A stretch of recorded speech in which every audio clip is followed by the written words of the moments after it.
Agar siz pensiyangizni bank kartasiga olayotgan bo'lsangiz yoki ota-onangiz, bobo-buyingiz pensiya kartaga olsa, bu ma'lumotni albatta bilib qo'yishingiz kerak.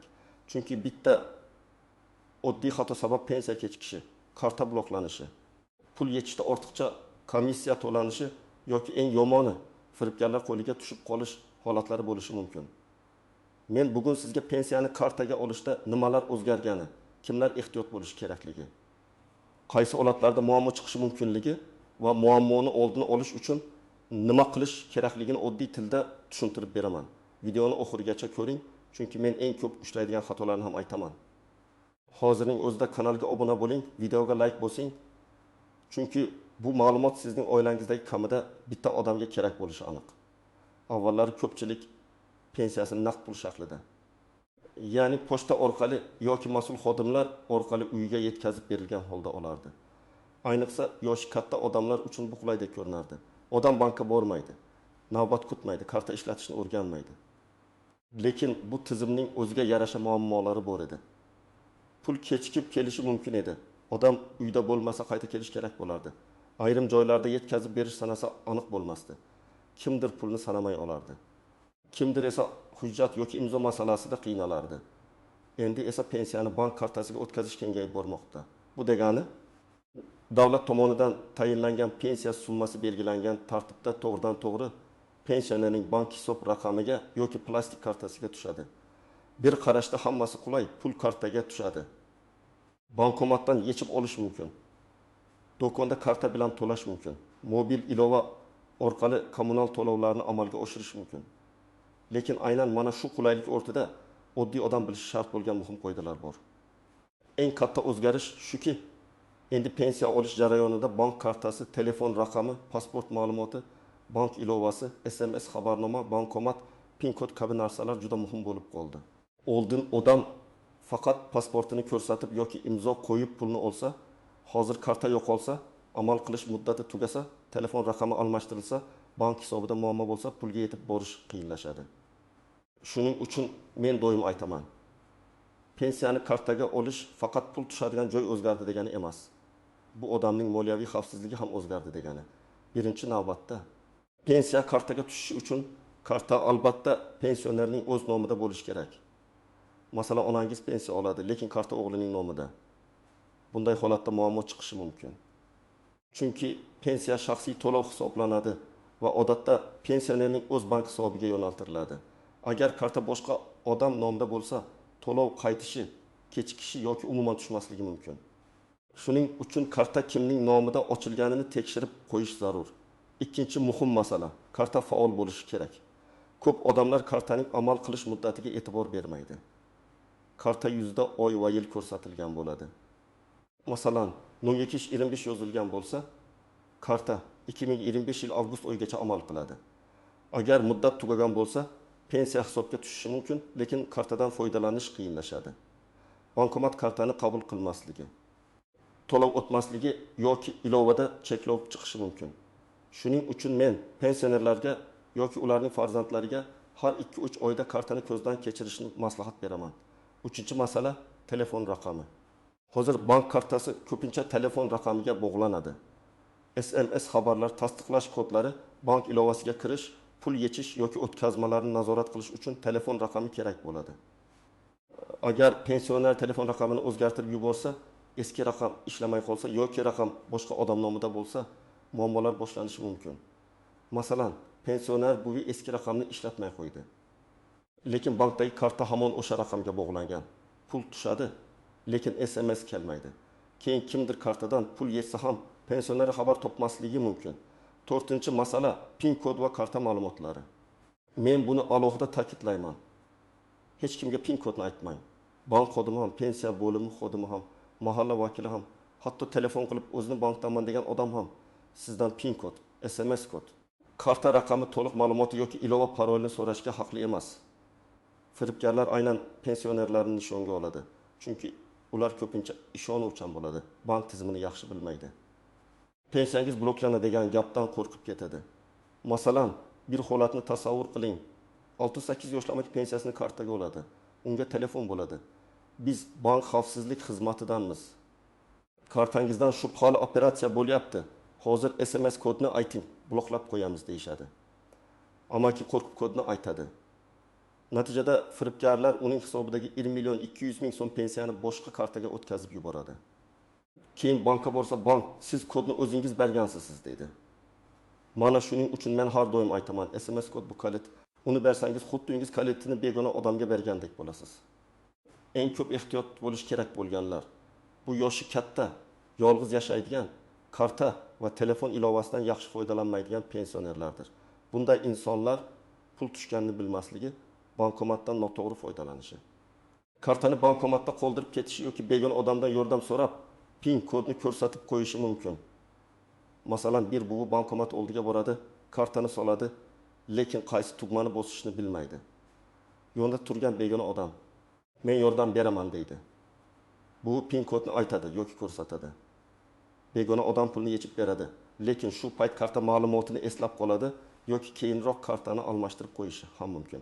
Shuning uchun pensionerga bankomatdan foydalanishni farzandi, ishonchli qarindoshi yoki bank xodimi rasmiy tartibda tushuntirishi kerak. Ko'chadagi begona odamdan yordam so'rash xavfli. Ikkinchi xavf guruhiga kartasini o'zi ishlatmaydigan, farzandlariga berib qo'ygan pensionerlar kiradi. Albatta oilada ishonch bo'lishi yaxshi, lekin huquqiy tomondan qaraganda pensiya pensionerning o'z mablag'i. Agar katta farzandida bo'lsa, pensioner pulining qayerga ketayotganini bilmasligi mumkin. Ba'zan farzand yaxshi niyatda kommunal to'lov to'laydi, to'g'ri olib beradi, lekin ba'zan pul boshqa ehtiyojlarga sarflanadi. Keyin pensionerning o'zi doriga yoki oziq-ovqatga pul topolmay qoladi. Shuning uchun men bunday oilalarga ochiq hisob-kitob qilishni maslahat beraman. Pensiya qancha tushdi? Qanchasi yechildi? Nimaga sarflandi? Hammasi pensionerga aytilishi kerak. Uchinchi guruh boshqa viloyatda yoki chet elda yashayotgan, lekin pensiyasi O'zbekistondagi kartaga tushayotgan odamlar. Bunday holatda bank kartasi muddati tugashi, telefon raqami ishlamay qolishi, ishonchnoma muddati tugashi yoki bankda identifikatsiya talab qilinishi mumkin. Agar odam uzoqda bo'lsa, oddiy muammo ham katta muammoga aylanadi. Masalan, karta muddati tugadi, yangi kartani olish uchun bankka shaxsan borish kerak. Pensioner esa boshqa hududda. Natijada pensiya tushib turgan bo'lsa ham pulni ishlata olmaydi. Agar kartangiz o'z nomingizda bo'lsa, muddati tugamagan bo'lsa, telefon raqamingiz ishlayotgan bo'lsa, bankdan kelayotgan xabarlarni kuzatib borsangiz, PIN kodni hech kimga bermasangiz va vaqti bilan bank yoki pensiya jamg'armasi ma'lumotlarini tekshirib tursangiz, ortiqcha xavotirga o'rin yo'q. Pensiyani kartaga olish aslida qulay va xavfsiz bo'lishi mumkin. Faqat uni to'g'ri ishlatish kerak. Masalan, pensioner har oy 1 million 500 ming so'm pensiya oladi. Pul kartaga tushgan zahoti SMS keladi. U 500 ming so'mini bankomatdan yechadi, 300 ming so'mini kommunal to'lovlarga ishlatadi. Qolganini kartada saqlaydi. Agar karta xavfsiz bo'lsa, bu juda qulay. Odam naqd pulni uyda katta miqdorda saqlamaydi, yo'lda yo'qotmaydi, to'lovlarni navbatsiz amalga oshiradi. Demak, muammo kartada emas, muammo kartadan noto'g'ri foydalanishda. Endi muhim istisnolar haqida gaplashamiz. Ba'zi pensionerlar sog'lig'i sabab bankka bora olmaydi. Yotib qolgan, nogironligi bo'lgan yoki harakatlanishi qiyin bo'lgan odamlar uchun vakil orqali ish yuritish zarur bo'lishi mumkin. Bunday holatda odatda notarial ishonchnoma kerak bo'ladi. Ishonchnoma aniq va to'g'ri rasmiylashtirilishi kerak. Kim vakil bo'ladi? Qaysi bankda qaysi amallarni bajaradi? Pul olishga haqlimi? Karta ochishga haqlimi? Hujjat imzolashga haqlimi? Agar ishonchnomada aniq yozilmagan bo'lsa, bank ayrim amallarni bajarmasligi mumkin. Misol uchun, o'g'il otasining nomidan bankka boradi. Qo'lida ishonchnoma bor. Lekin unda faqat hujjat topshirishga vakolatli deb yozilgan. Bank esa pul yechish yoki karta olish uchun alohida vakolat kerakligini aytadi. O'g'il qaytadan notariusga borishga majbur bo'ladi. Bu vaqt oladi. Pensioner esa pulni vaqtida ololmaydi. Shuning uchun ishonchnoma tuzayotganda notariusga vaziyatni aniq tushuntirish kerak. Pensiya kartasini olish, bank hisobini yuritish, pul mablag'larini olish, karta almashtirish, ariza yozish uchun kerak deb aytish lozim. Yana bir nozik masala pensioner vafot etgan holat. Bu mavzu og'ir, lekin bilish kerak. Agar pensioner vafot etsa, uning kartasiga tushgan yoki hisobida qolgan mablag'lar bo'yicha qonuniy tartib bor. Qarindoshlar kartani olib, PIN kodni bilgan holda pulni yechib olishsa, keyin huquqiy muammolar kelib chiqishi mumkin. Chunki vafotdan keyingi mablag'lar meros tartibi pensiya to'lovining qaysi davr uchun hisoblangani va tegishli idoralar ma'lumotiga bog'liq bo'ladi. Shuning uchun bunday holatda bankka va pensiya bo'limiga murojaat qilib, rasmiy tartibda maslahat olish kerak. Yana bir istisno karta bloklanishi. Karta turli sabab bilan bloklanishi mumkin. PIN kod bir necha marta noto'g'ri terilgan. Karta yo'qolgan deb xabar berilgan. Bank shu hali operatsiyani ko'rgan. Karta muddati tugagan, mijoz ma'lumotlarini yangilash talab qilingan. Agar karta bloklansa, pensiya yo'qolib ketmaydi. Ko'pchilik shundan qo'rqadi. Kartam bloklandi, pensiyam kuyib ketdimi? Yo'q, odatda pul bank hisobida turadi. Faqat unga kirish uchun bankka murojaat qilib, blok sababini aniqlash kerak bo'lsa, kartani qayta chiqarish kerak. Eng ko'p uchraydigan birinchi xato, pensioner kartani ham, PIN kodni ham bir joyda saqlaydi. Masalan, karta sumkada, PIN kod esa qog'ozga yozilib, kartaning yonida turadi. Agar sumka yo'qolsa, topgan odam pulni bemalol yechib oladi. PIN kodni telefon kontaktiga karta kodi deb yozib qo'yish ham xavfli, eng to'g'risi. PIN kodni yodlab olish yoki ishonchli usulda alohida saqlash. Ikkinchi xato, bankomatdan chek olmaslik yoki operatsiyani tekshirmaslik. Agar bankomat pul bermasa, lekin hisobdan yechilgandek ko'rinsa, darhol bankka murojaat qilish kerak. Vaqt o'tib ketgandan keyin isbotlash qiyinlashadi. Masalan, pensioner 20 million so'm yechmoqchi bo'ldi. Bankomat xatolik berdi. Pul chiqmadi. Lekin SMSda 20 million so'm yechildi deb keldi. Bunday paytda bankomat joylashgan manzil, vaqt, summa, karta egasi ma'lumotlari bilan bankka ariza yozish zarur. Ko'pincha tekshiruvdan keyin pul qaytariladi, lekin buning uchun murojaat bo'lishi shart. Uchinchi xato, komissiyalarni bilmaslik. Ba'zi bankomatlarda yoki boshqa bank kartasidan pul yechishda komissiya bo'lishi mumkin. Masalan, odam har oy 20 million tekin 100 ming so'm pensiya oladi. U har safar boshqa bankomatdan pul yechadi va 1% yoki boshqa miqdorda komissiya to'laydi. Bir qarashda unda ming so'm katta pul emasdek ko'rinadi, lekin yil davomida bu 200 ming so'mga yetishi mumkin. Pensioner uchun bu dori yoki oziq-ovqat puli. Shuning uchun qaysi bankomatdan komissiyasiz yoki kam komissiya bilan yechish mumkinligini oldindan bilib olish kerak. 4-xato. Kartaga tushgan pulni darhol butunlay yechib olish. Albatta, kimdir naqd pul ishlatishga o'rgangan. Lekin katta summani uyda saqlash ham xavfli. Uyga begona odam kirishi, pul yo'qolishi. Qarindoshlar orasida tushunmovchilik bo'lishi mumkin. Agar pensioner kartadan foydalanishni o'rgansa, pulning bir qismini kartada qoldirish foydali. Masalan, 2 million so'm pensiya tushsa, 700 ming so'm naqd olinadi. Qolgandan doğru kommunal va do'kon to'lovlari karta orqali qilinadi. Bu nazoratni osonlashtiradi. 5-xato, bankdanman degan har qanday odamga ishonish. Hozir firibgarlar juda ustamon. Ular pensionerning ismi sharifini ham bilishi, qaysi bankdan foydalanishni taxmin qilishi, hatto pensiya to'lovingiz tekshiruvda deb qo'rqitishi mumkin. Men aniq aytaman, telefon orqali hech kimga karta paroli, SMS kodi, ilova kodi, pasport rasmi, karta orqa tomondagi kodni yubormang. Agar haqiqatan muammo bo'lsa, telefonni qo'ying va bankning rasmiy raqamiga o'zingiz qo'ng'iroq qiling yoki bank filialiga boring. Endi aniq nima qilish kerakligini bosqichma-bosqich aytaman. Birinchi qadam, kartangizni tekshiring. Karta kimning nomida, amal qilish muddati qachongacha? Kartada shikast yo'qmi? Magnet yoki chip qismi ishlayaptimi? Agar karta eski bo'lsa, bankka borib yangilash masalasini hal qiling. Karta muddati tugashini kutib o'tirmang. Muddat tugashiga 1-2 oy qolganda bankka murojaat qilgan ma'qul. Ikkinchi qadam, telefon raqamingizni tekshiring. Bankdagi SMS xabarnoma aynan siz ishlatayotgan raqamga ulanganmi? Raqam faolmi? SIM karta sizning nomingizdami? Agar raqam farzandingiz nomida bo'lsa ham, kamida oilada bu masala aniq bo'lsin. Lekin eng xavfsiz yo'l pensioner foydalanadigan raqamning doimiy va nazorat qilinadigan bo'lishidir. Raqam yo'qolsa yoki almashtirilsa, darhol bankka borib yangilash kerak. 3-qadam. Pensiya jamg'armasi yoki tegishli pensiya bo'limidagi ma'lumotlaringiz to'g'ri ekanini tekshiring. Ism sharif, pasport ma'lumoti, yashash manzili, bank hisob raqami, karta rekvizitlari xato bo'lmasligi kerak. Ba'zan bitta raqam noto'g'ri yozilgani uchun to'lov kechikadi. Agar pensiya odatdagi sanada tushmasa, darhol vahima qilmang, lekin kutib ham o'tirmang. Bankdan hisobga pul kelgan-kelmaganini so'rang. Keyin pensiya bo'limiga murojaat qiling. 4-qadam hujjatlarni tayyor saqlang. Odatda pasport yoki ID karta, pensiya guvohnomasi yoki pensiyaga oid hujjatlar, bank kartasi, telefon raqami kerak bo'lsa, ishonchnoma kerak bo'lishi mumkin. Agar vakil boradigan bo'lsa, uning pasporti va notarial ishonchnomasi ham kerak bo'ladi. Bankka borganda menga pensiya kartam bo'yicha ma'lumot kerak. Karta muddatini yangilamoqchiman. SMS xabarnomani almashtirmoqchiman.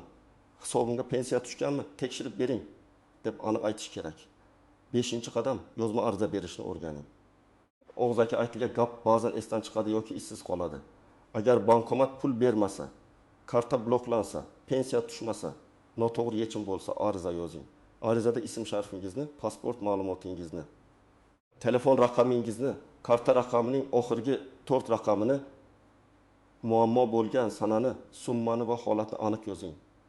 Masalan, 2025 yil 12 mart kuni soat 13:05 da falon manzildagi bankomatdan 1000 ming so'm yechmoqchi bo'ldim. Bankomat pul bermadi, lekin hisobimdan summa yechilgan. Tekshirib mablag'ni qaytarishingizni so'rayman. Mana shunday aniq yozilsa, masala tezroq ko'riladi. 6-qadam. Oilada moliyaviy xavfsizlik qoidalarini kelishib oling. Agar pensioner karta ishlatishni bilmasa, farzandlari unga o'rgatsin. Lekin o'rgatish degani kartani butunlay olib qo'yish degani emas. Pensioner o'z pulini bilishi kerak. Har oy pensiya qancha tushgani, qanchasi yechilgani, qaysi to'lovlar qilingani tushuntirilsin. Bu oilada ishonchni oshiradi va kelajakdagi nizolarning oldini oladi. 7-qadam, bank ilovasidan ehtiyotkorlik bilan foydalaning. Agar pensionerning telefoni oddiy bo'lsa, ilova kerak bo'lmasligi mumkin. Agar smartfon ishlatsa, ilova parolini hech kimga bermaslik, telefonni blokirovka qilish, begona havolarga kirmaslik zarur. Telegram yoki SMS orqali mukofot yutdingiz. Pensiya ustamasi chiqdi, kartangizni tasdiqlang degan havolalar kelsa, bosmang. Rasmiy ma'lumotni faqat bank, pensiya jamg'armasi yoki davlat xizmatlarining rasmiy manbalaridan tekshiring. 8-qadam. Pensiya sanasini kuzating. Har bir hududda va to'lov tartibida sana farq qilishi mumkin. Odatda odamlar pensiya qaysi kunlar oralig'ida tushishini biladi. Agar har oy 12 sanalarda tushadigan, pensiya 15 sanagacha tushmasa, bankdan va pensiya bo'limidan aniqlashtirish kerak. Lekin bir kun kechiksa ham darhol firibgarlarga ishonib qolmang. Ba'zan texnik uzilish, bayram kunlari, banklararo jarayonlar sabab ozgina kechikish bo'lishi mumkin. Keling, bir nechta aniq holatni ko'rib chiqamiz. Birinchi holat, 72 yoshli opa 1.600.000 so'm pensiya oladi. Kartasi muddati tugaganini bilmaydi. Pensiya tushadi, lekin do'konda to'lov o'tmaydi. U pensiyam tushmabdi deb o'ylaydi. Aslida pul hisobda bor, faqat karta ishlamayapti. Bankka borib kartani yangilasa, muammo hal bo'ladi. Demak, har doim pul tushmagan deb o'ylashdan oldin karta holatini tekshirish kerak. Ikkinchi holat, amaki bankomatdan 500 ming so'm yechadi, lekin chek olmaydi. Keyin hisobida kutilgandan kam pul qolganini ko'radi. Qachon, qayerda qancha yechilganini eslay olmaydi. Agar SMS xabarnoma yo'qilgan bo'lsa, hammasi ko'rinardi. Shuning uchun SMS xabarnoma yoki bank ilovasi nazorat uchun juda muhim. 3-holat, buyi pensiyasini kartaga oladi, kartani nevarasiga berib qo'yadi. Nevara faqat to'g'ri olib beraman deydi. Lekin kartadan internet orqali boshqa xaridlar qiladi. Bu oy oxirida pul qolmaganini biladi. Oilada janjal chiqadi. Buning oldini olish uchun karta egasi o'z mablag'ini nazorat qilishi, ishonchli odam yordam bersa ham har bir xarajatni tushuntirish kerak. 4-holat, pensionerga sizga pensiyaga qo'shimcha pul chiqdi, kartangizni tasdiqlang degan xabar keladi. U havolaga kirib karta raqami va SMS kodini kiritadi. Bir necha daqiqada hisobidagi pul yechiladi. Bunday holatda firibgarni topish qiyin bo'lishi mumkin. Shuning uchun qo'shimcha to'lov, ustama, kompensatsiya haqida xabar kelsa, havola orqali emas, rasmiy idora orqali tekshiring. Men pensionerlarga alohida daftar tutishni maslahat beraman. Unda karta banki nomi, bankning rasmiy telefon raqami, pensiya odati tushadigan sana, pensiya miqdori, bankka murojaat qilingan sanalar yozib borilsin. Lekin PIN kod, SMS kod, ilova paroli bu daftarga yozilmasin. Daftar faqat nazorat uchun bo'lsin. Agar bankka ariza berilsa, arizaning nusxasi yoki ro'yxatdan o'tgan raqami olib qo'yilsin. Agar pensiya bo'limiga murojaat qilinsa, qaysi kuni, kimga, qanday masala bilan murojaat qilingani yozilsin. Bu oddiy ko'ringani bilan keyin muammo cho'zilib ketsa juda katta yordam beradi. Demak, pensiyani kartaga olish qo'rqinchli narsa emas. Aksincha, to'g'ri foydalanilsa qulay, tez va xavfsiz usul. Lekin karta o'z nomingizda bo'lishi, muddati o'tmagan bo'lishi, telefon raqami ishlashi, PIN kod va SMS kod sir saqlanishi, bankomat va ilovalardan ehtiyotkorlik bilan foydalanish shart. Eng muhimi, pensioner o'z pulini nazorat qilishi kerak. Farzandlar yordam berishi mumkin, lekin bu yordam shaffof va halol bo'lishi kerak. Agar siz yoki yaqinlaringiz pensiyani kartaga olayotgan bo'lsa, bugun kartani, telefon raqamini, karta muddatini va SMS xabarnomani tekshirib qo'ying. Bir qarashda mayda tuyulgan shu ishlar ertaga katta muammoning oldini oladi. Sizningcha pensiyani kartaga olish qulaymi yoki naqd pul shaklida olish yaxshiroqmi? Fikringizni izohlarda yozib qoldiring. Agar video foydali bo'lgan bo'lsa, like bosing, yaqinlaringizga yuboring va kanalga obuna bo'ling. Chunki men sizga oddiy odamlar bilishi kerak bo'lgan muhim moliyaviy va huquqiy masalalarni tushunarli qilib yetkazishda davom etaman.